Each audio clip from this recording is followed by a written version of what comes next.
Bueno, hola, buenas tardes. Bienvenidas a esta edición número 19 de la conmemoración del Día Mundial del Medio Ambiente. Y digo bienvenidas porque las mujeres aquí en esta sala soy mayoría. Y como ya sabéis, cuando las mujeres son mayoría se puede decir genérico femenino, para que no le ocurra lo que le ha pasado a las trabajadoras de la empresa de Lucena, que firmaron en el convenio un aumento y pusieron a todos los trabajadores y la empresa le ha subido el sueldo. Bueno, le han pagado ahora los atrasos a los trabajadores y no a las trabajadoras porque pone trabajadores. Así que a partir de ahora, cuidado cuando firmemos las cosas que hay que poner también trabajadoras. Bueno, ese es el pequeño homenaje a la discriminación de la mujer hoy. Bueno, antes de presentaros a nuestra ponente de este año, del 2018, tengo que haceros partícipes de un acontecimiento muy importante en la vida de nuestra asociación, del Taller Verde, y es que cumplimos 25 años.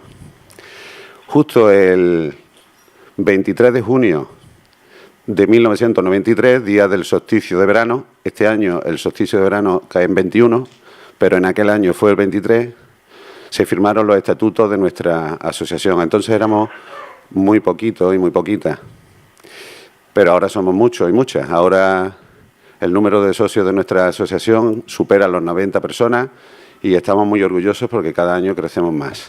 Y no solo crecemos en el número de personas, sino también en nuestro compromiso con el medio ambiente y la salud, no solo del planeta, sino de nuestro pueblo. Este año hemos elegido un tema que creemos que es de máxima actualidad. Los que hayáis tenido la oportunidad de ver los medios de comunicación estos días, os habréis dado cuenta que la conmemoración del Día Mundial del Medio Ambiente está especialmente centrada en el tema de los plásticos. Los plásticos es un problema ambiental de primer orden.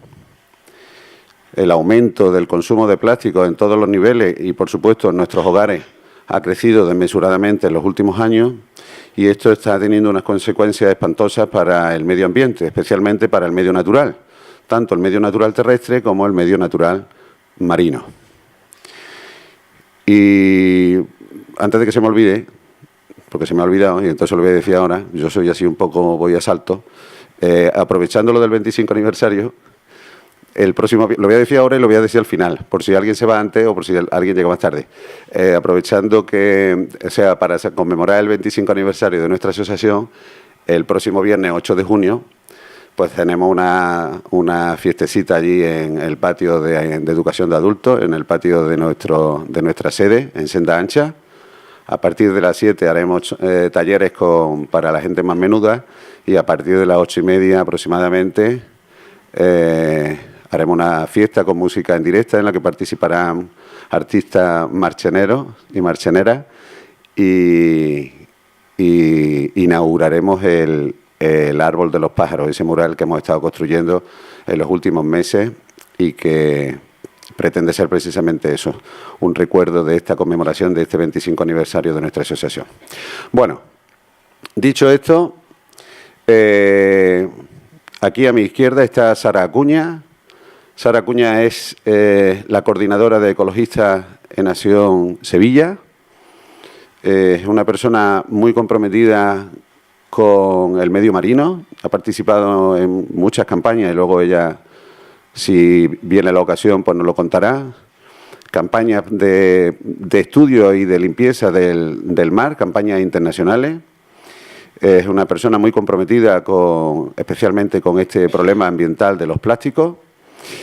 Y el motivo que, ya os digo, el motivo de los plásticos es un poco lo que tenemos aquí delante, ¿no? Aquí delante hemos colocado 7 contenedores amarillos, donde habitualmente todos vosotros y vosotras debéis de depositar vuestros residuos inorgánicos, aquellos que proceden de nuestra basura y que suponemos que cuando los depositamos en estos contenedores, pues el sistema se encargará de reciclarlo. Y es cierto que lo que se deposita en los contenedores amarillos el destino es el reciclaje. Pero especialmente los plásticos, de todo lo que se puede echar en un contenedor amarillo, metales y todo lo demás, especialmente los plásticos son un residuo realmente trabajoso. Y es trabajoso porque hay cientos de clases de plásticos diferentes, que se agrupan principalmente en estas 7 categorías que tenemos aquí. Del 1 al 6, que son los más frecuentes, y el 7, que está denominado como otros, donde entra ya de todo. Hace unos días tuvimos la oportunidad de visitar gente del Taller Verde, la Mancomunidad de Municipios de Marchena, y pudimos comprobar en directo cómo, en efecto, en nuestra planta de tratamiento se reciclan, se separan los residuos y especialmente los plásticos. Pero no todos se reciclan y se recuperan, muchos terminan en el vaso vertedero y la mayoría, por tener varios componentes, su reciclaje es especialmente complicado. Y cuando hablamos de envases de alimentos, todas las bandejas donde vienen envueltas nuestros alimentos y que las grandes cadenas de supermercados son especialistas, cuando compramos de todo, esos envases están fabricados con plástico prácticamente virgen, porque aunque se pueda reciclar, la normativa no permite que se utilice plástico reciclado para envasar alimentos. Entonces, prácticamente todos los envases de botellas de agua, de cualquier envase de alimentos, estamos hablando de que está compuesto por plástico fabricado expresamente para eso, a partir de materia prima que es el petróleo. Bueno, yo voy a hacer una pequeña introducción de justificar por qué Sara y yo estamos aquí sentados hoy, con el apoyo de todo nuestro grupo del Taller Verde y por qué al Taller Verde le preocupa esto. Le preocupa esto porque, como podéis ver en la pantalla, en España cada año se consumen 3.500 millones de botellas de plástico, de los cuales solamente un 30% de lo que yo voy a decir a partir de ahora, que son 6 imágenes, termina en los contenedores amarillos, el resto no, y de ese porcentaje el reciclaje tiene la dificultad que ya he comentado antes. 3.500 botellas de plástico, de usar y tirar. 1.500 millones de tazas de café desechables. 207 millones de envases. 6.800 millones de bolsas de basura de un solo uso. 5.000 millones de pajitas o de cañitas de los refrescos.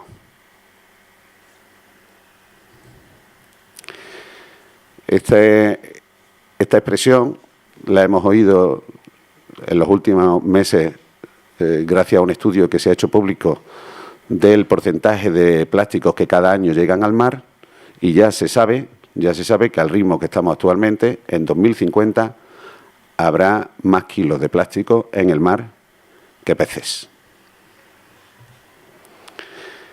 Pero toda la basura que hay en el mar, no vayáis a pensar que es que lo tira la gente que tiene un barquito y cuando están haciendo un crucero, pues que tiran una bolsa al mar o es que se le escapa. No. La basura que hay en el mar, en un 80% procede de tierra. Porque cuando se producen avenidas, cuando los ríos crecen y por otros muchos motivos, al final todo eso termina en el mar. Con lo cual, el 80%, quiero decir con esto que cuando hablamos de contaminación en el mar, estamos también hablando de nuestros propios residuos, de las personas que estamos aquí presentes en este momento. No es un problema que tenga la gente de Marbella, del puerto de Santa María o de La Coruña. Es un problema que tenemos también la gente que vivimos aquí, o que provocamos la gente que tenemos aquí. Y la pregunta es si seremos capaces, después de esta charla y del ratito que vamos a estar aquí todos y todas, si seremos capaces a partir de mañana o de esta noche, cuando vayamos a comprar, cuando vayamos al supermercado, cuando vayamos a la farmacia, cuando vayamos a las tiendas, si seremos capaces de poder comprar y seguir haciendo la misma vida que antes, sin que perdamos calidad de vida, pero utilizando menos plástico. Si seremos capaces de decirle a la persona que nos está atendiendo, no, gracias, no necesito este plástico para llevarlo, y cuando vayamos a los grandes supermercados, pues ser conscientes de que toda esa comida que viene envasada utiliza un plástico que es desechable, que está llenando nuestro vertedero y que está causando un problema ambiental de primer orden. como tenemos la suerte de vivir en un pueblo y todavía quedan muchas tiendas donde se puede comprar de otra manera, pues ya también hacemos una apuesta por el consumo local. Sara, cuando quieras. Hola, gracias Antonio. Hola, buenas tardes. Yo soy Sara, vengo de Ecologistas Nación Sevilla. Muchísimas gracias a los compañeros de Ecologistas Nación Marchena por invitarme y gracias a vosotros por el interés y por estar aquí hoy, ¿no? Aprendiendo un poquito de plásticos e intentando ser un poquito más responsables con el planeta que habitamos y con el que le tenemos que dejar a nuestros hijos, ¿no? Plásticos o vida. Hasta ahora, algo que tenemos claro es que tenemos un problema con la cantidad de basura que estamos generando. Es un tema ya recurrente en los medios de comunicación. Empezamos a hablar de megaislas de plástico flotando en el Pacífico y en el Atlántico del tamaño de un estado u otro americano. Y bueno, parece que es un tema que ya nadie niega, ¿no? Igual que al principio negábamos el cambio climático y ahora es algo que todo el mundo pues acepta como puede, con resignación. La basura se está convirtiendo en uno de los grandes retos del siglo XXI y probablemente del siglo que viene, en especial el tema de los plásticos. ¿Por qué el tema de los plásticos decimos que se está convirtiendo en uno de los grandes retos? Porque es el 80% de la basura que producimos. Cuando llega al mar, por distintas vías que ahora analizaremos, esta característica, el plástico es un material muy poco denso, flota con mucha facilidad y en el mar pues lo que más hay son corrientes que transportan a miles de kilómetros la basura que a lo mejor hemos depositado en una playa en Chipiona y ese mismo envase puede terminar en alguna costa del sur de África o de Latinoamérica, ¿no? Cuando hablamos cuando comprendemos eso, empezamos a entender que intentar abordar el problema de las basuras, sobre todo las marinas, de forma individualista, por Estados miembros, por países o por continentes, ¿no? Como Europa, vemos que se nos queda demasiado grande, que es un problema que difícilmente, si no nos unimos, podamos atender, ¿no? Entonces empezamos a hablar de que los plásticos, las basuras marinas, son un desafío interdisciplinar, porque para atender a esto tenemos que contar con un montón de ramas científicas y humanas, no solo que sean capaces de desarrollar tecnologías encaminadas a sustituir el plástico como material, sino también a recuperar esa cantidad ingente de plástico que ya tenemos en el medio natural, y por el otro lado las ramas humanas que vayan encaminados a un cambio de perspectiva, un cambio de hábitos de todos y cada uno de nosotros. Y bueno, estos son los cambios. La tecnología ya sabemos que da saltos de la noche a la mañana, pero los cambios sociales son cambios muy lentos, ¿no? No es algo que ocurra con tanta rapidez. Nos cuesta mucho más cambiar una mala costumbre que aprender una nueva, ¿no? Bueno, ¿y por qué hablamos de las basuras marinas?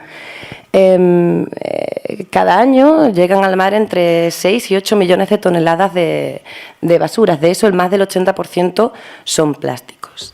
De toda esta basura, aproximadamente un 15% queda flotando en mares y océanos, formando esas islas de basura, ¿no? que se están haciendo tan famosas, tienen un nombre llamativo. Otro 15% queda varada en las playas. Es esa basura o esos plásticos que recogemos en distintas iniciativas, como las campañas en las que venimos participando desde Ecologistas de Nación, Limpiemos el Mediterráneo, Limpiemos el Mar, en la que cada año, el último fin de semana de mayo, organizamos una gran limpieza multitudinal por todo el Mediterráneo. Es una iniciativa de Legambiente, una ONG italiana, y al principio empezamos a participar solo países de la cuenca del Mediterráneo y ya se está extendiendo al Océano Atlántico y esperamos que seguir expandiéndonos, ¿no? Bueno, pues este tipo de iniciativas intenta, de manera simbólica, recoger parte de ese 15% que queda varado en playas y costas. ¿Qué ocurre con el 70% restante? Que terminan los fondos marinos. podemos pensar que, bueno, si terminan los fondos marinos, ojos que no ven, corazón que no siente y, por lo tanto, que no padece, ¿no? Muy lejos de la realidad. El plástico es un material muy complejo, es un material no inerte, como puede ocurrir con el vidrio, con ciertos metales preparados. Es un material que aparte de hidrocarburo fósil, de petróleo, lleva un cóctel de químicos muy complejo y muy variado, que tienen el objetivo de modificar sus características, ¿no? Hay plásticos más duros, otros más blanditos, otros más flexibles, ¿no? Y bueno, han salido o han inventado las famosas bolsas oxodegradables, esas que se degradan con mayor facilidad. Hay ciertas iniciativas que pueden ser trampas. Las bolsas oxodegradables son una de ellas. Ahora explicaremos un poco por qué. Nosotros tenemos una realidad. El 70% de los plásticos que terminan en el mar se quedan atrapados en el fondo. Hasta hace muy poquito tiempo pensábamos que el plástico era un material que tiene una vida útil muy larga, que tardaba mucho tiempo en degradarse, 500, 1000 años, pero que de alguna manera lo conseguía, ¿no? Que era capaz de descomponerse y de incorporarse de nuevo a la cadena orgánica del ecosistema. Estudios recientes, ya empiezan a ser menos recientes, han demostrado que, si bien es cierto que el plástico se va fragmentando, no llega a desaparecer y muy pocos organismos optan por este material como alimento. ¿Por qué? Porque es muy complicado digerirlo. Nosotros somos hidrógeno y somos carbono. Cuanto más pequeñita es la cadena de hidrógenos y carbono de los alimentos que consumimos, más fácil nos resulta a nosotros romper esas cadenas para obtener la energía que nos mantiene con vida, ¿no? El plástico es una cadena enorme. Cualquier ser vivo que tenga en presencia plástico o cualquier azúcar va a optar siempre por el azúcar antes que por el plástico. De ahí que sea un material que sea casi imposible que se incorpore de nuevo a la cadena orgánica, ¿no? Bueno, ¿qué ocurre con el plástico entonces que tenemos en los fondos?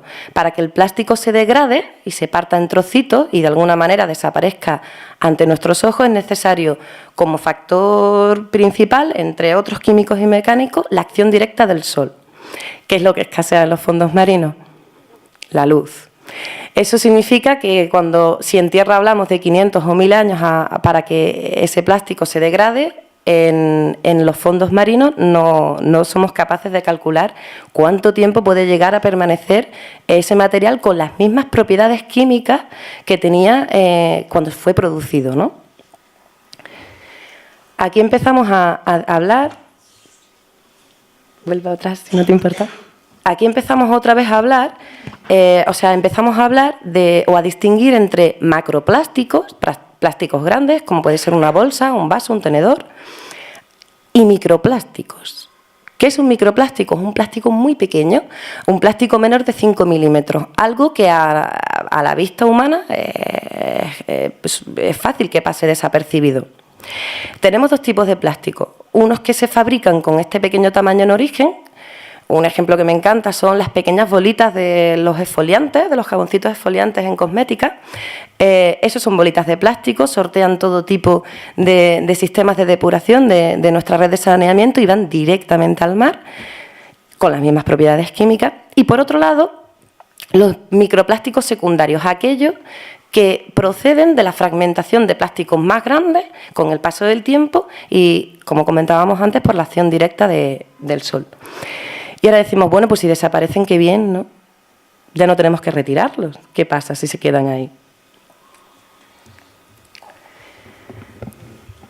Como comentábamos antes, vivimos en una sociedad que ya a principios del siglo XX empezaba a utilizar plástico prácticamente para todo. A partir de los años 60 se convirtió en el material estrella, sustituyó todos los envases, utensilios, objetos cotidianos, hasta el punto en el que miremos a donde miremos, hoy por hoy a nuestro alrededor, es imposible encontrar algo que no contenga al menos una parte que esté hecha de plástico, ¿no? Hablamos de una sociedad plástico dependiente. Ahora mismo no concebimos nuestro día a día si alguien nos dice que mañana nos eliminan el plástico, ¿no? A nivel mundial producimos cada año 300 millones de toneladas de plástico, de unos 80.000 tipos de polímeros diferentes, es decir, 80.000 tipos de plástico. Aquí tenemos 7 y vamos a tener problemas a la hora de distinguir unos de otros y de aclararnos, ¿no?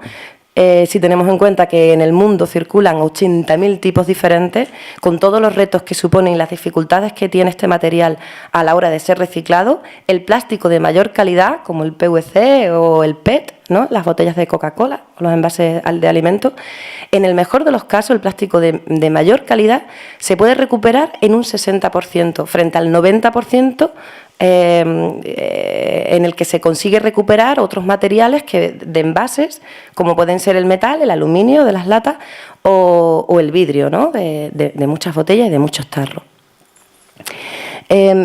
Las vías principales de entrada, bueno, el 20% es basura que nos devuelve el océano, porque de alguna manera llegó allí, y el 80% de la basura marina, la que se queda en los fondos, tiene un origen terrestre.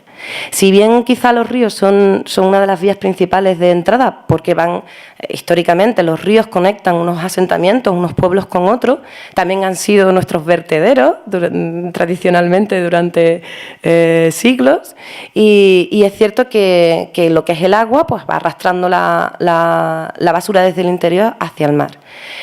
Sin embargo, la deposición directa del turismo, tenemos una masificación en nuestras costas espectacular. En verano se puede triplicar o incluso cuadruplicar la población existente en ciudades y pueblos costeros en cualquier punto del mundo.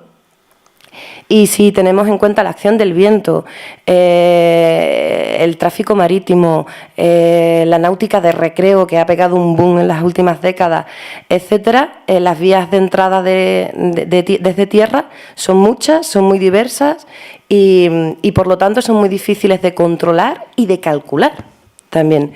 Tenemos que tener en cuenta que todo esto son cálculos aproximados, nadie tiene un cálculo exacto de estas cantidades, ¿no? Si hay algo que es evidente es que el plástico está generando una cantidad desmesurada de impactos desde la fauna y la flora del medio natural a muchas dolencias, a muchas enfermedades del ser humano que se están directamente relacionando con la exposición a gran parte de los compuestos químicos que le añaden a los distintos tipos de plástico, ¿no? Si tenemos en cuenta que estamos rodeados de un montón de tipos, pues la exposición tiene una magnitud enorme, ¿no? Solo en Europa, estos son datos del 2015, voy a explicar un poco la infografía porque realmente esto fue la campaña del año pasado, Clean Up the Sea 2017, en el que tuvimos la idea de no solamente organizar una serie de limpiezas de playa, sino además de recoger todos esos datos, es decir, cuántas unidades de cada tipo de basura y de qué material habíamos recogido a lo largo de todas las limpiezas de playa en todo el litoral español. Del total de unidades recogidas por más de 300 voluntarios en 12 puntos diferentes de nuestro litoral, el 73% eran objetos de plástico. ¿De qué plástico? Bueno, pues del plástico que nosotros demandamos, porque Europa produce el plástico que nosotros pedimos o nosotros decimos que necesitamos. Solo en 2015 demandamos 49 millones de toneladas solo en Europa. ¿A dónde van destinadas todas estas toneladas de plástico? Bueno, hay ciertos sectores, ¿no?, en los que sería muy complicado sustituir el plástico como material. Estamos hablando del sector de la agricultura, en el que utilizamos un poco más del 3% de esas 49 millones de toneladas. Tenemos el sector de la informática y de la tecnología, en el que se utiliza casi un 6% de estas 49 millones de toneladas. La automoción, la industria automovilística, pues utiliza casi un 9%. El 20% casi se va al sector de la construcción, ¿no? Hay muchas gomas que nos aíslan del frío y del calor en las ventanas, por ejemplo, que sería difícil de sustituirlas por otro material. Pero ¿a dónde va la mayoría de ese plástico, no? Casi un 40% son solo envases y más de un 20% es textil, es ropa que llevamos puesta todo el día encima. Ropa que no es más que un cóctel de químicos que interactúan a nivel químico con nosotros porque somos químicas, aunque no podamos entenderlo en el detalle, y genera una serie de desequilibrios, de alteraciones en nuestro sistema hormonal que están relacionadas desde problemas de infertilidad en mujeres jóvenes de nuestro siglo y de las nuevas generaciones a procesos tumorosos y cancerosos en la infancia, a desequilibrios en el metabolismo relacionados con diabetes, con hipo o hipertiroidismo, etcétera. Es decir, cada vez hay más estudios científicos, cada vez la comunidad médica es más valiente, tiene más textos y más estudios por delante con los que poder defender que el plástico no solamente es innecesario, sino que además es peligroso y muy tóxico para todos nosotros, no solo para la fauna y la flora natural. ¿Qué significa eso? Bueno, el plástico tiene muchos impactos en el medio natural, en este caso, sobre todo en el medio marino, porque el medio marino, al ser un medio en el que nosotros no nos movemos, al hablar de agua, un medio que cambia incluso la dimensionalidad a la hora de trabajar a nivel técnico y científico, eso hace que recoger basura en tierra es bastante complicado, ¿no? Si tuviésemos que limpiar todo lo que tenemos de tierra en el planeta Tierra de plástico sería muy difícil, pero si ya estamos hablando de tener que rescatar el plástico que hay en las fosas abisales de los océanos, estamos hablando de algo hoy por hoy imposible, ¿no? Algo que se va a convertir en uno de los grandes retos del siglo que viene. Los principales impactos son la pesca fantasma, todas las artes de pesca que se pierden. Desde luego ningún pescador quiere perder sus herramientas de trabajo, pero bueno, el mar es un medio hostil y esto es algo bastante habitual. Estas redes quedan a la deriva, redes, tiras de anzuelo y siguen pescando, pero esa captura no es aprovechada, no hay ninguna embarcación que vaya a recuperarla después y por lo tanto genera un impacto negativo, no solo porque contamina, las redes de pesca modernas son unas fibras sintéticas mucho más resistentes que las antiguas y por lo tanto se fabrican de plástico y por otro lado aumentan con datos desconocidos y, por lo tanto, preocupantes, ¿no? La tasa de mortalidad de todas las poblaciones de peces, que son especies objetivo y parte de nuestros recursos alimenticios hoy por hoy, ¿no? Por otro lado, la acumulación en el fondo y el transporte a la deriva, que es muy sencillo. Eso significa que la basura se va moviendo constantemente y eso es lo que os comentaba de que es mucho más difícil intentar recuperar basura del medio marino que del medio terrestre. La ingestión de basuras marinas y la transferencia a lo largo de la cadena alimenticia. Y aquí volvemos a rescatar un poco el concepto de microplástico. Estamos muy acostumbrados a ver la típica foto de una tortuga, de un pececito enmayado, una tortuga que intenta comerse una bolsa de plástico, ese ave abierta mostrando el contenido estomacal lleno de trocitos de plásticos de colores. Bueno, ahí estamos hablando de ingesta de macroplásticos. Es verdad que provocan la muerte, sobre todo por inanición, puesto que el plástico, al no ser posible el ser digerido por los tractos digestivos de la mayoría de los seres vivos, por no decir todo, no consiguen pasar. Si el trozo es demasiado grande, lo que hace es saturar el aparato digestivo, se crea una sensación de saciedad en el organismo, en el animal, y entonces llega incluso a dejar de comer. Bueno, esto se queda ahí, ¿no? El problema para una vez que el animal muere. ¿Qué ocurre cuando hablamos de ingesta de ese microplástico tan pequeño? ¿Quién come? ¿Quién ingiere ese microplástico? La base de la cadena alimenticia. Esa base está compuesta por pequeños organismos, microorganismos que no vemos, bacterias, plancton, larvas de pececillos y de crustáceos que todavía son muy pequeñitos y se dedican a comer cosas muy pequeñitas, más pequeñas de 5 milímetros.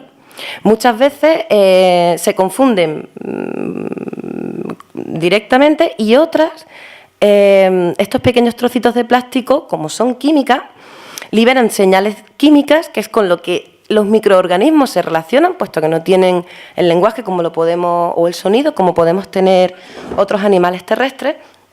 Y por lo tanto, la única forma que tienen de comunicarse con su alimento, con su presa, es una señal química.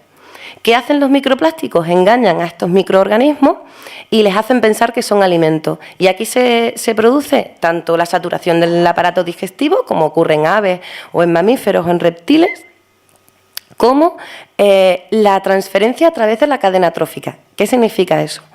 Cuando el microplástico es ingerido por estos microorganismos, estos a su vez son consumidos, son depredados, son la presa de otros organismos más grandes, como peces, como crustáceos, como aves.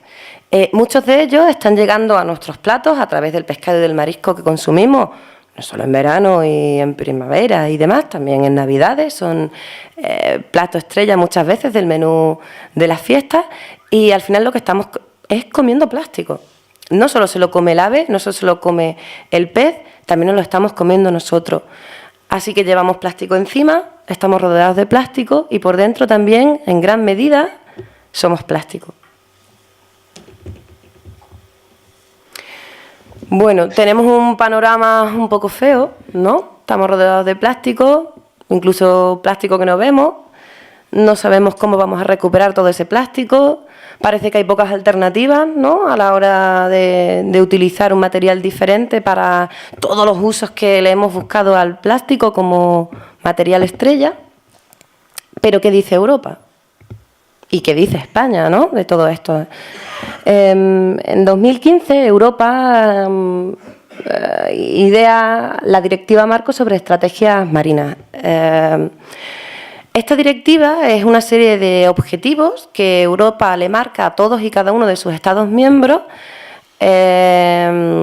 como máximo para 2020, con la intención de conseguir el buen estado o la buena salud ambiental de nuestros mares y océanos. Estas estrategias, o para poder conseguir alcanzar los objetivos de esta estrategia, se acuerdan 11 descriptores, 11 indicadores de este estado de salud. Uno de ellos son las basuras marinas. Esto de alguna manera nos da una idea de la importancia o de la gravedad del problema de las basuras marinas con origen terrestre. Somos todos partícipes de este problema para Europa y, por lo tanto, para todos y cada uno de los océanos, de los grandes océanos del mundo. Europa nos dio, entre otros objetivos, un plazo para sustituir totalmente las bolsas de plástico para el 2018. Ha habido un pequeño revuelo durante este año con el tema del Real Decreto de reducción, que no sustitución, de las bolsas de plástico en nuestro país. Muchos comercios empezaron a cobrarla desde el 1 de enero, pensando que había entrado en vigor después del parón que tuvo en 2016, puesto que estaba previsto aprobarse en 2016 para poder cumplir 2 plazos que nos daba Europa para 2018. Se paralizó en 2016, me atreveré a decir que por la presión de los lobbies del sector del hidrocarburo, es decir, el petróleo, y se ha ido posponiendo y paralizando, pues con toda una serie de excusas, sobre todo por la situación política que tenemos, o de esa política que tenemos en nuestro país ahora mismo, ¿no? ¿Eso qué quiere decir? Llega 2018, todo el mundo habla del Real Decreto de reducción de bolsas de plástico, muchos comercios piensan que ya ha entrado en vigor, empiezan a cobrar las bolsas en sus establecimientos, empiezan a aplicar las tarifas a ese coste que, bueno, bien les va pareciendo. El 1 de marzo debería de haber entrado en vigor y se vuelve a posponer, y el 15 del mes pasado se aprueba el Real Decreto de reducción de bolsas de plástico para empezar a aplicar el 1 de julio de este año. A mediados del año, que tendríamos que haber sustituido totalmente las bolsas de plástico, Tejerina aprueba un Real Decreto de reducción de bolsas de plástico para empezar a aplicarlo a mediados de este año y se atreve a decir que es muy ambicioso porque es el único real decreto europeo que obliga a que a partir de 2020 las bolsas gruesas sean un 50% fabricadas con plástico reciclado. Me gustaría hacer un inciso aquí. Un inciso porque es una situación grave. Por un lado, se han aplicado unas medidas tardías. Por otro lado, poco valientes. Estamos hablando de que vamos a empezar a cobrar 2 y 5 céntimos por bolsa. ¿Alguien de aquí, de los presentes, no se puede permitir un día de despiste que no coja la talega de tela una bolsa de plástico por 2 céntimos o 5 céntimos? Y si os cobro 4 euros... No se me olvida. Con eso me refiero a que las medidas son poco valientes. Al final, un recurso que antes los establecimientos, los productores de bolsas estaban regalando, ahora los estamos pagando. Pero a un precio irrisorio. Es decir, el día que se me olvida la bolsa, yo por 2 céntimos ni me doy la vuelta, ni compro de menos, ni lo llevo en las manos. Yo pago la bolsa. Si me cobras 2 euros, 4 euros, lo mismo me llevo lo mínimo y ya vuelvo por la tarde con mi talega de tela y me ahorro los 4 eurillos que en cualquier bar son 4 cervecitas, ¿no? Hay que hacer un cambio de perspectiva, hay que empezar a ver este problema como un problema que es nuestro. Hay que dejar de delegar y de externalizar las responsabilidades en administraciones, gobiernos y grandes empresas que, lejos de atender, hemos visto que lejos de atender las necesidades de todos y cada uno de nosotros y de nuestro planeta, muchas decisiones las toman en función de intereses políticos y económicos, y hay que empezar a exigir como consumidor. Aquí tenemos una realidad. Hay un convenio entre los productores y distribuidores de plástico en nuestro país, entre las empresas gestoras de cierto tipo de plásticos solo, no de todos, y de las administraciones y gobiernos que legislan toda la normativa y toda la ley a la que esas empresas, esas administraciones, nosotros como productores y como consumidores estamos sujetos. Esto no es un Real Decreto ambicioso ni pionero. Esto es un Real Decreto tardío, poco valiente y que nos va a costar el dinero. Cuando Europa nos marca objetivos, si no los cumplimos, no pasa nada. Pagamos impuestos, pagamos sanciones europeas. ¿De dónde salen esas sanciones? Pues de todos nuestros bolsillos. Si no lo hacemos bien, pagamos. Pero ¿quién lo hace bien y quién lo hace mal? ¿Quién tiene que hacerlo bien y quién no tiene que hacer nada? Hoy por hoy, el mayor gesto de votación que tenemos a nivel particular, con la democracia que vivimos, es aquel que ejercemos cuando vamos a un establecimiento y elegimos o rechazamos un producto u otro en función de qué es, de dónde viene, cómo está producido y en qué condiciones. Pero no solamente si lleva o no lleva pesticidas. También tenemos que tener en cuenta si la mano de obra es infantil, si las condiciones laborales son o no dignas, si ha tenido que ser transportado desde la otra punta del planeta o no, aunque el contenido esté libre de químicos. Nos han vendido la sociedad del bienestar. Pensamos que estamos muy bien, tenemos de todo, de cualquier parte del mundo y en cualquier momento. Nos han vuelto caprichosos, nos han vuelto insolidarios, nos han vuelto una sociedad individualista que no le importa qué precio pague el planeta, qué coste asuman las nuevas generaciones, siempre y cuando yo tenga lo que quiera en el momento que quiera en mi casa. No es necesario. No necesitamos mieles que vienen de Asia, no necesitamos hortalizas que vienen de Marruecos, ni necesitamos derechos de pesca de terceros países para poder seguir consumiendo 10 veces más pescado del que nos corresponde. El sistema capitalista, la sociedad capitalista, para que pueda existir, tiene que ser una sociedad egoísta. Porque todo lo que nosotros estamos consumiendo de más, se lo estamos robando a otros países que tienen de menos. Porque nuestra tierra no produce todo lo que consumimos, ni la cantidad que consumimos, ni a la velocidad que consumimos. Y lo más triste es que la gran cantidad de todo eso que consumimos, lo tiramos. Ya sea ropa, objetos, comida o envases. Por doquier, ¿qué importa? Yo lo tiro en la basura o en el contenedor amarillo y de ahí he cumplido. Hay muchas medidas que nos engañan. Nos hacen creer que estamos haciendo algo. Creer que pago la bolsa y que ya he pagado el peaje es un error. Esos 2 céntimos no pagan el costo ambiental que supone que hayamos fabricado esa bolsa y vayamos después a continuación a tirarla. No vale 2 céntimos, ni 4 céntimos, ni 4 euros. Vale mucho más. Todos somos capaces de cambiar pequeños hábitos. Es verdad que cambiar nuestra forma de vida de la noche a la mañana es un imposible. De hecho, sería muy frustrante, ¿no? Entre otras cosas, ¿cuáles son las alternativas que tenemos? Esto un poco es la pescadilla que se muerde la cola. Una pregunta que me hicieron antes es, ¿qué hacemos aquellas personas que intentamos consumir de una forma diferente y otro tipo de productos, pero no tenemos a nuestra disposición esa oferta? Todo cambio, y esto es un cambio social, aunque hablemos de producción y parece que esto el sector agrícola y tal tiene que decir, por supuesto que lo tiene que decir, pero al final estamos hablando de un cambio social. ¿A dónde vamos a comprar? ¿Nos preocupamos? ¿Nos preocupa si nos están sobreenvasando los productos?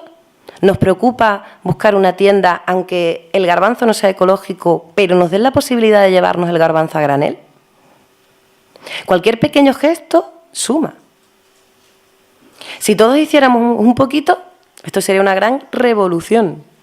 No tendría más remedio que retirar todo el envase de plástico, volver a poner. En Europa hay grandes supermercados donde todo está a granel, desde la legumbre a la fruta, la verdura.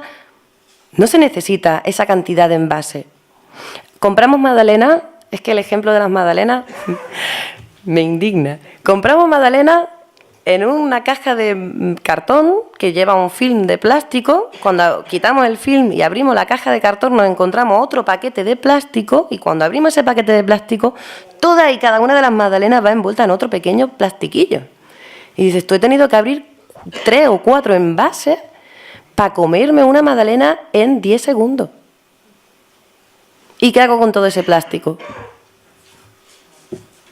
Automáticamente a la basura.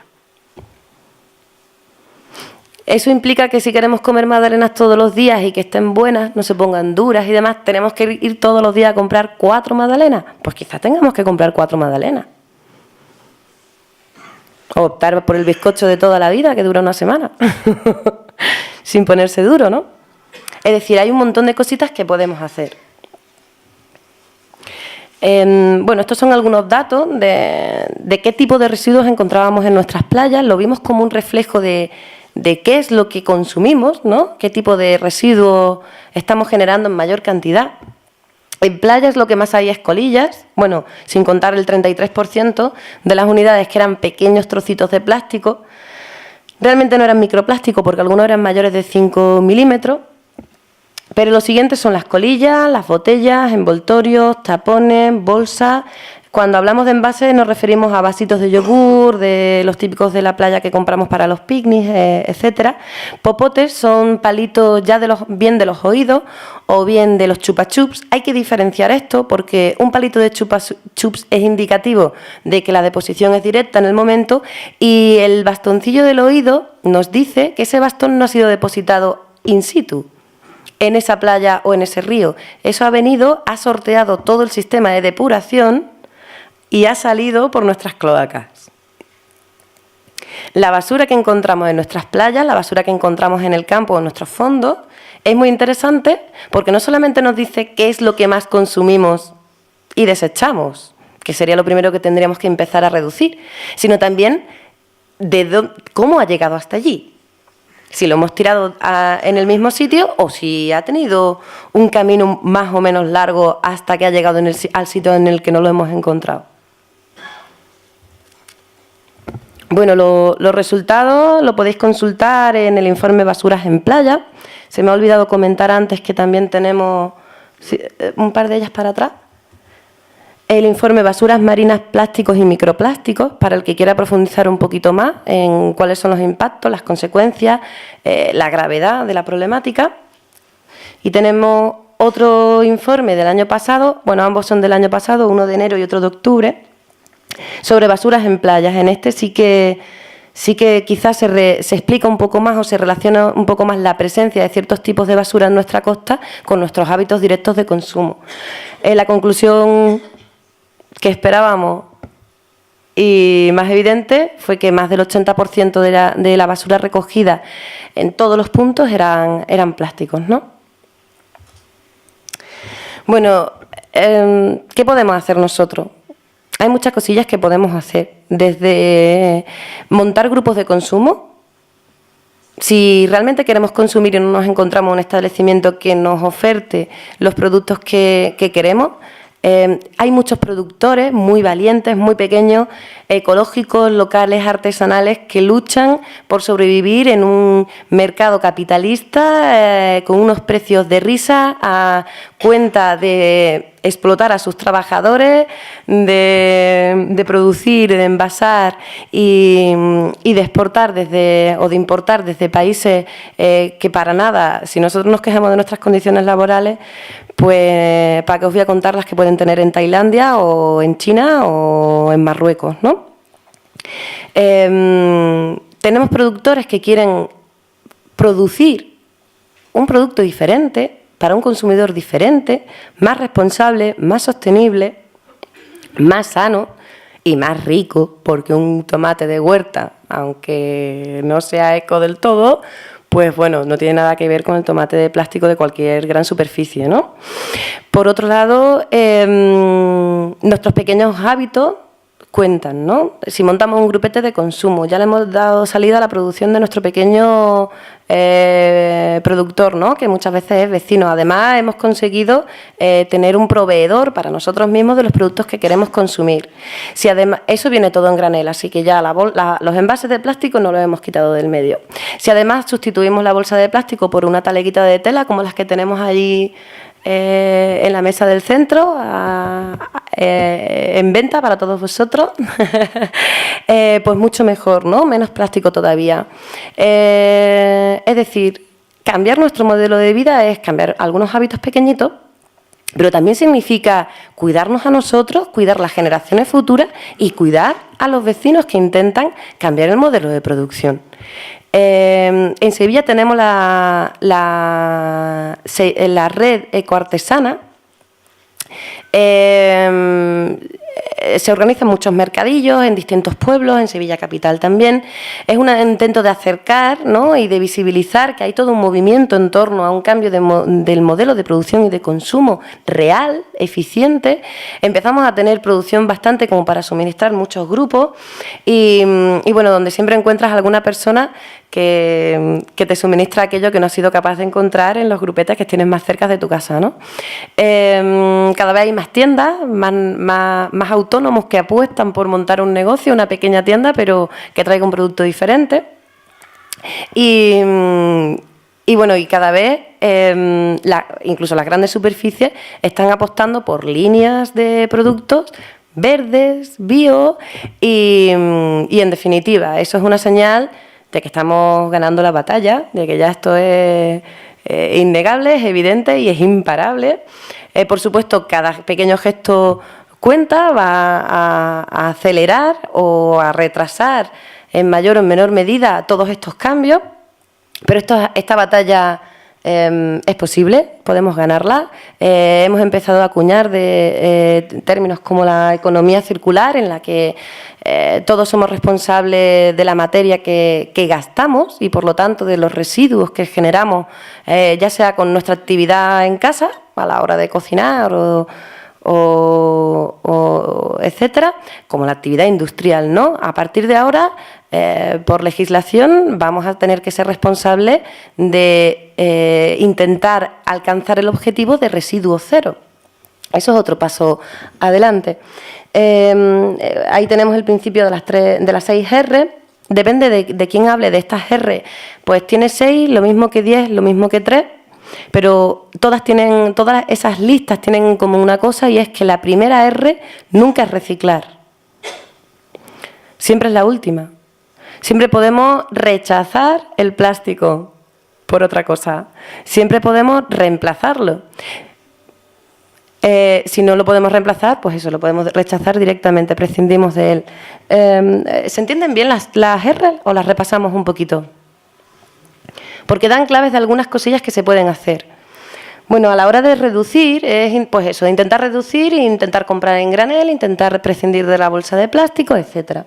Cuando hablamos de reutilizar, es que cuando hay tenemos un objeto de plástico que, por el motivo que sea, ya ha perdido su uso original, por ejemplo, la red en la que vienen las cebollas. Eso mi abuela, y el truco es de mi abuela, le da un par de puntadas cuando tiene 3 o 4 y la utiliza de estropajo para fregar. Eso es reutilizar. No estás usando de nuevo esa red como una red para contener cosas, pero la estás utilizando reutilizando como un estropajo. Reciclar, porque aquí pasamos ya a la tecnología. La última sería reciclar, es decir, fundir el plástico y volver a fabricar, con todo el gasto de agua, de energía y toda la contaminación que ello supone, un nuevo envase de plástico. Mucho más sensato sería volver a eso del retorno en origen, ¿no?, que ya hacían por lo menos mis abuelas.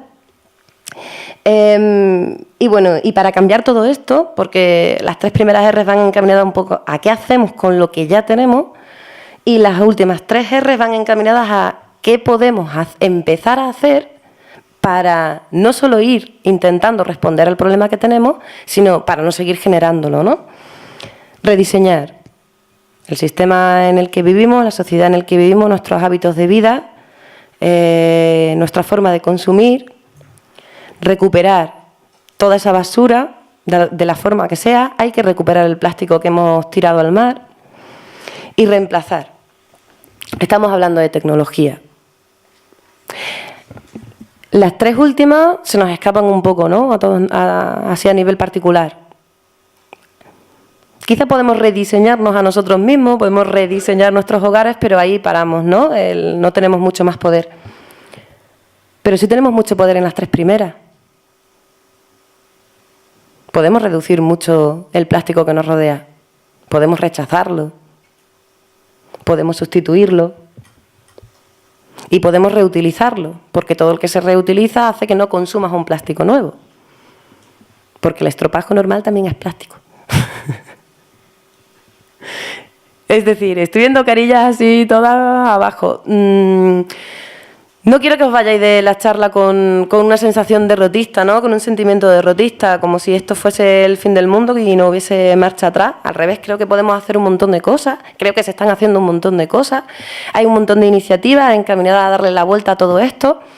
Y nada, simplemente pues animaros a que seáis valientes, porque hay que ser valientes para cambiar los hábitos de vida, ¿no?, y perder las viejas costumbres y sustituirlas por algunas que sean más positivas para todos nosotros.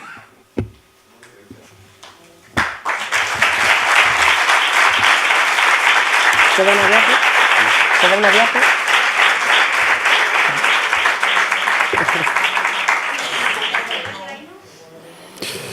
Bueno, habéis visto que este año la charla ha sido más breve y hemos quedado con Sara en que el problema, yo creo que todo el mundo lo tiene presente. Creo que la comodidad nos hace a veces mirar para otro lado, pero en definitiva somos conscientes de que no lo estamos haciendo bien y creemos que de vez en cuando pues tenemos que escuchar a alguien, asistir a algo como esto, ver un documental en la tele que nos impacte mucho, no sé, algo que pase a nuestro alrededor para que realmente volvamos a hacer una reflexión sobre nuestro modo de vida cotidiano y la necesidad de consumir muchas de las cosas que tenemos a nuestro alrededor con la pregunta que os planteaba al principio de si realmente lo necesito o puedo vivir sin él. Vamos a dedicar un ratito a si alguien quiere plantearle alguna cuestión a Sara. Muy bien, ya tenemos 2 manos. Por aquí, 3 manos. Yo voy a repetir la pregunta para que lo oigáis vosotras. Que, por ejemplo, las botellas del agua y eso tienen un tanto por ciento de material de plástico reciclado. ¿Qué se hace con todo el que tira los hospitales? Que es plástico, jeringuillas, los tubos del suero, etcétera, que son muchos. Bueno, ese tipo de plástico tiene una gestión especial, más por las posibles enfermedades que puedan contener esos utensilios, el tema de contagios y demás, que por el tipo de plástico en sí. De hecho, el plástico que se utiliza en hospitales, como es para uso humano, igual que el que se utiliza en el sector de la alimentación, es uno de los plásticos de mayor calidad y uno de los que se recuperan en mayor porcentaje. Aún así, insisto que el plástico de mayor calidad recuperamos un 60%, cuando si hablamos de vidrio o de metal, recuperamos hasta el 90%. Sigue siendo menos eficiente. Pero vamos, se incinera. La respuesta es se incinera.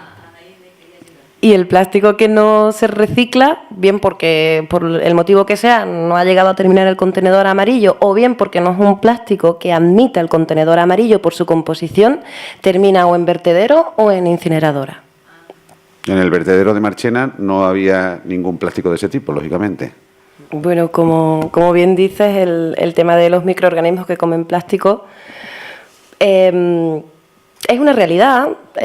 No solamente, de hecho, la bacteria que dices del estómago de la polilla no la conocía. Sí que se han rescatado o aislado bacterias en fondos marinos que son capaces de romper las cadenas de hidrocarburos de los plásticos, pero sí que es cierto que siempre en condiciones de laboratorio, atmósferas modificadas, en muchos casos para que la bacteria que debería estar en un estómago o en un fondo marino esté comiendo en un laboratorio plástico, hay que incluso modificarla genéticamente.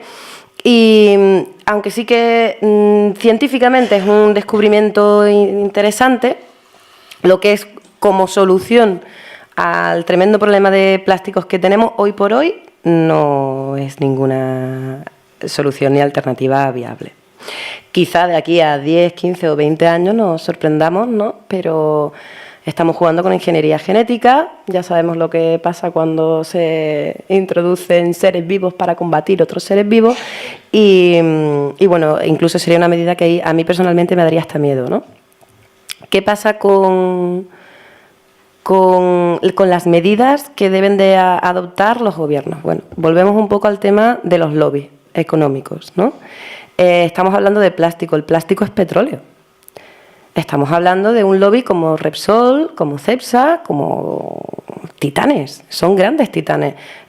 Luchar contra esa gente es luchar contra el sistema capitalista.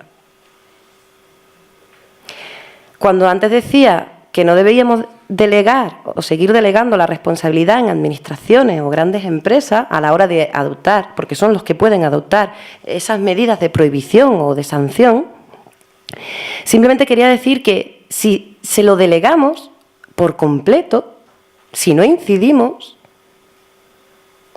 si esto no va acompañado de un pequeño sector de la población que se encarga de dar la tabarra en la tienda de su barrio y decir, uy, no me des, gracias, no quiero bolsa, menos plásticos en el mar, ¿no? Que es mi frase. Si no hay pequeñas asociaciones como el Taller Verde que se dedica a organizar charlas como esta y poco a poco esta sala se va llenando cada vez de más gente que monta grupos de consumo, que compra a granel, que rechaza la bolsa de plástico, da igual si se la cobran a 2 céntimos o a 2 euros, pues ni se van a producir medidas valientes reales por parte de las administraciones que les interesa otras cosas, ni van a ser efectivas. Porque la medida que tenemos ahora mismo, desde hace 15 días, es que las bolsas valen 2 céntimos. Yo no las voy a comprar. Pero no las voy a comprar porque me duela el bolsillo, porque su medida sea efectiva. Yo no las voy a comprar porque estoy concienciada. Y me da igual que me las semi-regales, porque 2 céntimos es. casi un regalo. Entonces, estas dos medidas no sirven de nada una sin la otra. Si la Administración pone unas medidas, las que quiere, y nosotros las cumplimos si queremos, porque a él no le interesa además que esas medidas sean duras, y nosotros por nuestro lado no adoptamos las medidas que nosotros consideremos, nos lo imponga o no la legislación vigente, y no impulsemos un cambio de hábitos a nivel local, en nuestra casa, con nuestra familia, con nuestro grupo de amigos, en nuestro barrio, en nuestro pueblo, no va a ser efectivo. Vamos a seguir poniendo un parche tras otro, que es lo que hemos venido haciendo hasta ahora, con todas esas empresas que salen nuevas, que se dedican a rescatar plásticos del mar, fabricando ropa de plástico reciclado. Bueno, es una medida que en un principio dice, bueno, estás quitando plástico del mar, encima fabricas ropa con plástico que has rescatado del mar y no es plástico nuevo, pero sigue siendo plástico. Seguimos llevándolo encima, con todos sus disruptores endocrinos, sus alteradores hormonales, con todos los impactos en la salud que estamos teniendo. Antes eran sospechas, ahora hay muchos médicos que están publicando artículos por todo el mundo que lo relacionan directamente, ya no es una cuestión de que me parece o creo que, ahora tengo datos. Ese plástico reciclado es mucho menos eficiente en un segundo reciclado que el que sería el plástico original, el plástico de primera fabricación. Así que al final ese textil no solo nos estamos exponiendo a él a la hora de ponérnoslo, sino que termina siendo de nuevo un residuo plástico todavía mucho menos eficiente en su recuperación. Hasta que al final solo lo que tenemos es desecho. Un desecho que algunas bacterias se pueden comer, pero no están así, no son muy accesibles. En el caso de las vegetales, bueno, pues la acción de microorganismos que degradan la materia orgánica, etcétera. En el caso de las oxodegradables, no son bolsas vegetales, son bolsas plásticas, con un componente químico que lo que hace es favorecer la degradación. Y la degradación es la que os contaba antes. No desaparece, no se incorpora a la cadena orgánica en ningún momento. Lo que hace es fragmentarse más rápido para que a nuestros ojos desaparezca antes y no ande la bolsa rodando por ahí, ¿no? Eso no es una solución. Es más, mucho más peligroso porque, como comentábamos antes, es más fácil intentar recuperar del medio una bolsa grande que un montón de partículas pequeñas, ¿no? Entonces, las oxodegradables, en particular, son todavía más peligrosas que las bolsas convencionales. Eso ni es una solución ni es un avance, es un paso hacia atrás. Ahora vamos a las vegetales. Podríamos intentar sustituir con celulosas vegetales, ¿no?, las bolsas de plástico. Aquí tenemos un problema de dimensión, de magnitud. ¿Cuántas bolsas consumimos? ¿Cuánto tenías el dato? No sé cuántos millones eran, 6.500 millones. ¿De petróleo? ¿Cuántos árboles tenemos que talar para llevar ese ritmo de producción y de consumo de bolsas vegetales? No tenemos Amazonas, ni tenemos bosques tropicales, ni tenemos montañas noruegas que puedan soportar eso. Es imposible. Volvemos a lo mismo, es necesario, imprescindible el cambio de hábitos en la base. El ser nosotros los que rechacemos las bolsas. Es verdad que hay ciertas cosillas que tendremos que ver la manera de poder transportarlas, sobre todo aquello que suelta caldo, ¿no? Esas pequeñas, lo que te meten en las bolsitas, esas pequeñas, las que tienen además el menor tiempo de vida útil, ¿no? Esas que solo sirven para que llegue a tu casa, pum, pam, y la tiras, ¿no? Eso a lo mejor, pues, la bolsa de celulosa sería una solución para cierto tipo de productos que no podamos transportar ni en vidrio, ni en metal, ni en tela, ni en muchos otros tipos de materiales con los que podemos fabricar envases, ¿no? Pero tiene que ser la mínima parte. Seguimos teniendo que reducir muchísimo la cantidad de bolsas que usamos, aunque sean vegetales. Nos quedan 5 minutos. ¿Alguna pregunta más? 6.800 millones de bolsas. Sería muy interesante que nos enseñarais los tipos de plásticos, ¿no? ¿Quieres explicarlo? No, te cedo el honor. Toma la chuletilla. Bueno, no somos expertos. Ya voy a aprovechar. Para esta actividad hemos editado el Taller Verde, un folleto muy sencillo, como suele ser habitual en nosotros, que nos gustaría que lo leyerais. En ese folleto intentamos explicar esas 7 clases de plástico agrupadas internacionalmente, que son los 7 plásticos más comunes que utilizamos habitualmente en nuestra vida. No sé si allí atrás se ven los contenedores, supongo que no, los letreros no se verán. Pero bueno, están agrupados del 1 al 7, como tenéis el folleto delante, lo podéis ver. El primero es el PET, que básicamente es con el que se fabrican las botellas de agua y otros refrescos. Es un plástico de muy buena calidad. Ya dijo antes Sara que normalmente los envases de alimentos y los materiales plásticos que se utilizan en la medicina son plásticos de muy buena calidad.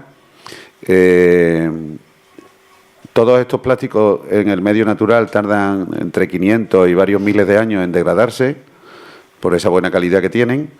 El PET puede tener varias, como todos los plásticos, varias formas, colores, en función del uso que vaya a tener. Todo eso se consigue a base de aditivos químicos, lógicamente. Y sobre esto recordar que cuando utilizamos una botella de agua, nos bebemos el agua y depositamos la botella en el contenedor, que es lo más que podemos hacer, porque ya sabéis que no se deben de reutilizar tampoco. Entonces, si somos responsables, ciudadanos y ciudadanas responsables, pues lo que hacemos es depositarlo en un contenedor amarillo. Esa botella tiene dos componentes. El tapón, que es el polipropileno, que no sé qué número es, el 5 me parece. El tapón, que es polipropileno, que es un plástico de mejor calidad todavía, y el 1, que es PET. Esto lo digo porque cuando depositamos la botella con el tapón puesto, o los ejemplos que tenemos ahí, normalmente las cosas que utilizamos no están hechas de una clase de plástico, sino que son varias clases de plásticos, que luego hay que separarlas para poder reciclarlas. O sea, que fijarse lo costoso que eso supone, y de un envase a lo mejor solo se recicla, digamos, el plástico de mejor calidad, el otro se desecha. El ejemplo es el Tetrabris. El Tetrabris es un producto, un envase que tiene 3 componentes. La capa exterior es de plástico, de PET, la capa intermedia es de cartón, de papel, y la capa interior, que es la que está en contacto con el alimento, es de aluminio. Cuando nosotros depositamos un Tetrabris en un contenedor, la empresa recicladora se enfrenta a un problema serio, y es que tiene que separar esos 3 componentes. De esos 3, lo único que se recicla es el plástico. Fijarse, el PET. El cartón se desecha y el aluminio se desecha. Nosotros cuando depositamos un cartón de Tetrabris en un contenedor pensamos que se recicla, pero no todo se recicla. Hay una parte que no se puede reciclar técnicamente y hay otra, la mayor parte, que termina en la basura, pero vamos, esa parte. Bueno, están clasificados de esa forma, ¿no? El polietileno de alta densidad, que en este caso pueden ser las cajas de fruta, aunque esta es de polipropileno, pero vamos, pueden ser también de polietileno de alta densidad. Normalmente el polietileno de alta densidad son los envases de plástico fuertes, ¿no? Tipo de la lejía o los detergentes, ese tipo de plástico bueno.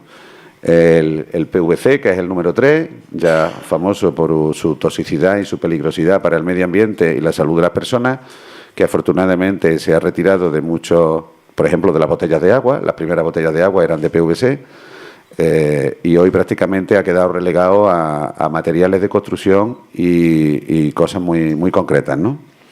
El polietileno de baja densidad, que es el número 4, que es el que se utiliza en la bolsa de plástico, la bolsa de un solo uso, principalmente el film de la cocina, el plástico más débil, más finito que podemos utilizar, pues está hecho con polietileno de baja densidad.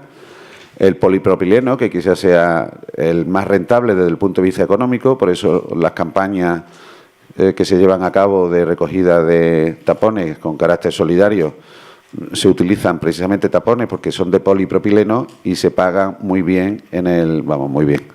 Bueno, sí, se pagan bien en el reciclador, ¿no? Se pagan bien en el... Y luego tenemos el poliestireno, que es más conocido por Forespan, que es una marca, o por el corcho blanco este, que es peligrosísimo. El mar está invadido de corcho de este blanco, tiene un reciclaje complicadísimo, tiene una degradación malísima y es un plástico que deberíamos de evitar a toda costa. Lo digo porque si tenéis la opción de, cuando vais a la compra y podéis evitar todo lo que esté hecho con poliestireno, pues mucho mejor. Y en el séptimo grupo pues se denomina otros, que es una palabra internacional, donde de estos 6 hasta los 80.000 polímeros que comentaba Sara al principio de la charla, pues están todos en ese grupo, en ese 7, ¿no? O sea que las gafas que utilizamos o los CDs, una cantidad de plásticos que se escapan a este grupo, que son plásticos muy específicos, están muy presentes en la construcción de vehículos, en tecnología como de la imagen, en fin, una cantidad de plásticos que ya no se agrupan dentro de esto por ser mucho más específicos y cuyo reciclaje, lógicamente, es muchísimo más complicado porque al mezclarse los distintos tipos de plásticos, pues el reciclaje aumenta en dificultad. Nosotros hemos querido simbolizar precisamente esta heterogeneidad que tiene el plástico para que seamos conscientes de que la mejor manera de contribuir a la conservación del medio ambiente es evitar el consumo, evidentemente, reducir el consumo de plástico y a la par que seamos conscientes de que, siendo ciudadanos responsables y ciudadanas responsables, no todos nuestros envases que depositamos en el contenedor amarillo tienen la capacidad de ser reciclados.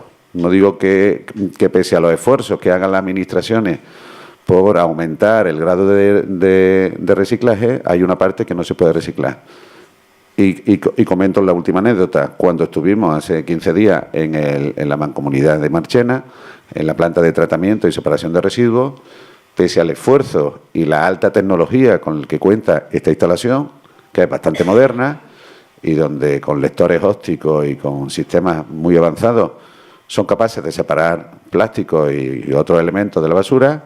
Sin embargo, cuando luego visitamos el vaso vertedero, es decir, el vertedero, pues a la vista estaba de que lo que más había en el vertedero eran plásticos.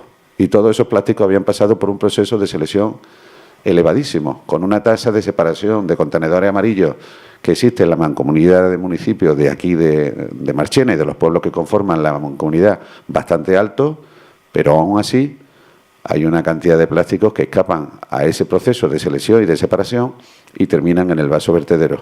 Y en otros lugares pues terminan en el campo y si estamos cerca del mar, pues lógicamente terminan en el mar. ¿Alguna pregunta más?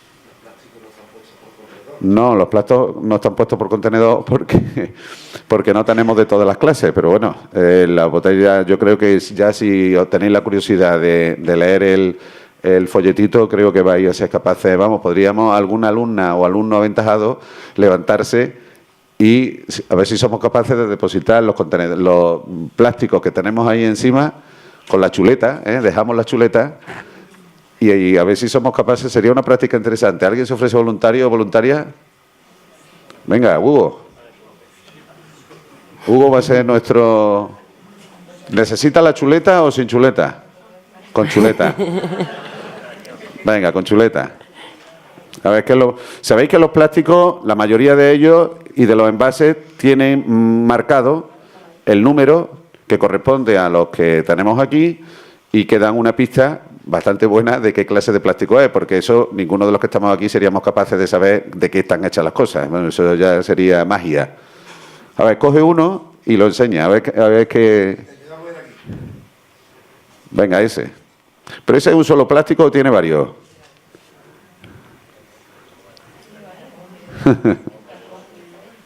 Vamos a fijarnos solo en el bote, ¿no? Porque si vamos a la boquilla ya va a ser un poco de lío. Vamos a fijarnos solo en el plástico. ¿Tú dónde crees que iría? El P...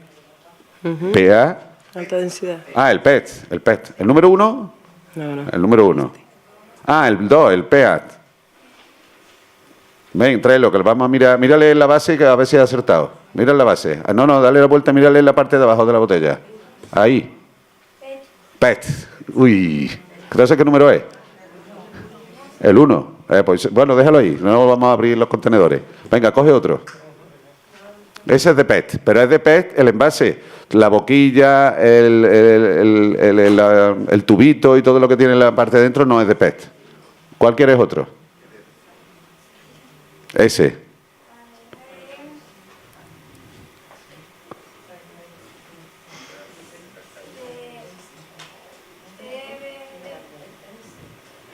¿El 4 crees tú que es? Polietileno de baja densidad. ¿Tú crees que es ese? ¿Es de plástico? Sí, ¿no? ¿Tiene el número?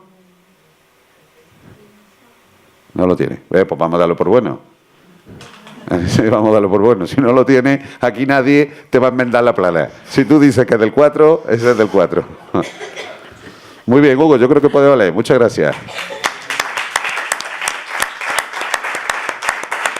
No cabe duda de que Hugo será un futuro miembro del Taller Verde. Bueno, ya lo es. Juan Antonio. ¿El PVC se prohibió para algún tipo de alimento o cómo está el tema de la...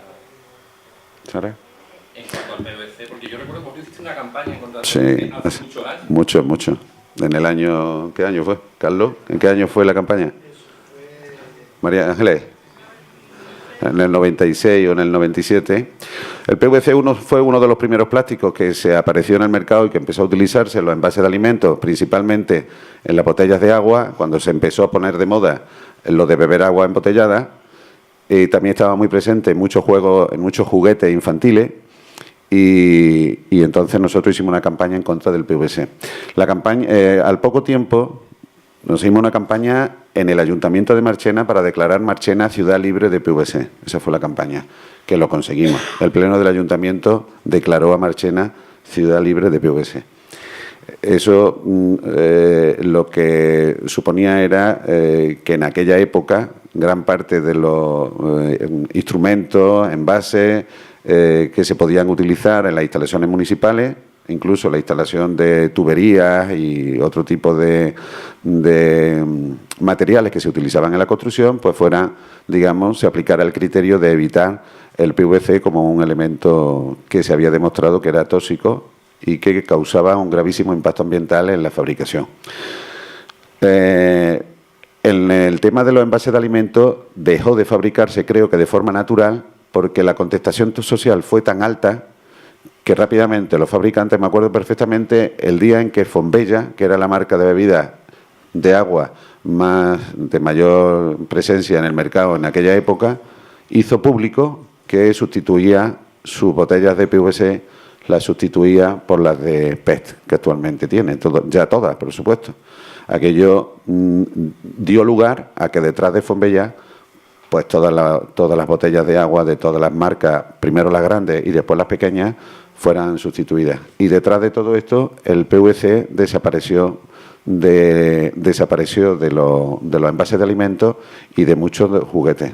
Había chupes y mordedores de bebé que estaban hechos de PVC, que además, al estar coloreados, porque el PVC lleva muy mal lo del tema de la aplicación de otro tipo de sustancias para darle propiedades, pues provocó que se retiraran del mercado. Pero no sé si hubo una prohibición total, digamos, para los alimentos. ¿El PET más seguro que el PVC? Bueno,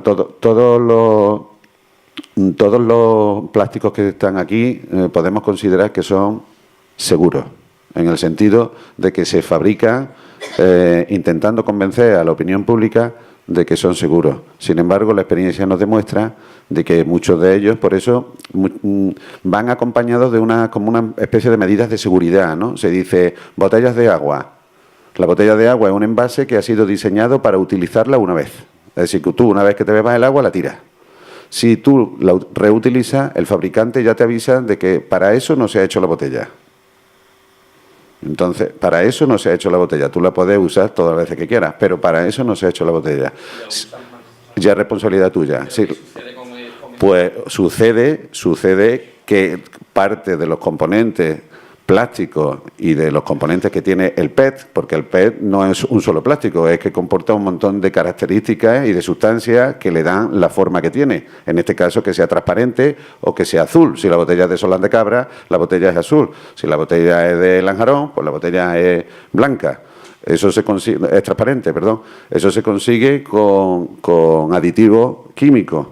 Entonces, a partir de un momento, la botella puede empezar a migrar sustancias químicas del envase al contenido del envase. Eso va... Sí, sí. Eso va un poco en la línea de lo que decíamos antes, ¿no? ¿Por qué los plásticos duraban tanto tiempo, permanecen tanto tiempo en los fondos? Porque no hay luz. La botella de plástico está pensada para que se fabrique, se empaquete y se meta en un almacén y siga en un almacén hasta que tú llegas. Bueno, lo que es la exposición a luz directa del sol se supone que va a ser muy pequeña. Cuando tú empiezas a reutilizar una botella que metes en el bolso y vas paseándola por todos lados, al final ese plástico empieza a degradarse por efecto, pues los mecánicos, que tú debilitas el plástico, que hasta entonces estaba quietecito y estupendo, y por otro lado la acción directa del sol.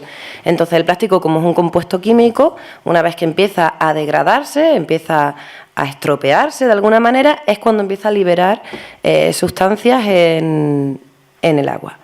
Aún así, volvemos a lo mismo, no hay ningún plástico que sea inerte. Es decir, todos tienen reacción química con el contenido que lleve de alimento el envase o con pues toda la química de nuestro organismo, ¿no? Que somos química, somos agua y química. ¿Tiene los plásticos sometidos a microondas o a congeladores o a alteración? Yo eso recomendaría que ni locos, ni locas. No. Sara. Ya se ha adelantado Carlos, ¿no? Muy bien, pues si no tenéis nada más, ¿alguna pregunta? Antes de darle a Sara el merecido aplauso que se merece, valga la redundancia, recordaros que hemos puesto a vuestra disposición una bolsa de algodón orgánico para que a partir de hoy, vaya a ser que salgamos por la puerta y digamos, Dios, ¿y mañana cómo voy a comprar? Ahora no tengo bolsa. ¿Mañana cómo voy a comprar? Pues no hay problema. El Taller Verde pone a vuestra disposición una bolsa de emergencia para que a partir de mañana podamos ir a la tienda y al supermercado con nuestra bolsa de algodón orgánico por el módico precio de 2 euros. Y, por supuesto, os lo dije al principio y lo repito al final, invitaros a todas y a todos al próximo viernes a partir de las 7 de la tarde, los talleres de los niños más pequeños y de las niñas, y a partir de las 8:30 la fiesta de conmemoración del 25 aniversario del Taller Verde, que incluye la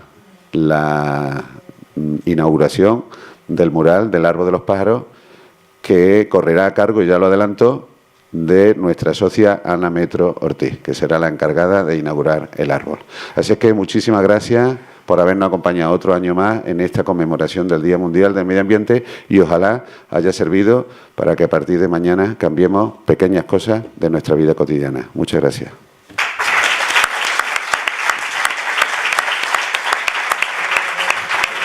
¿Me vais a permitir un segundito que le voy a dar a Sara una cosita? Sí, qué bien.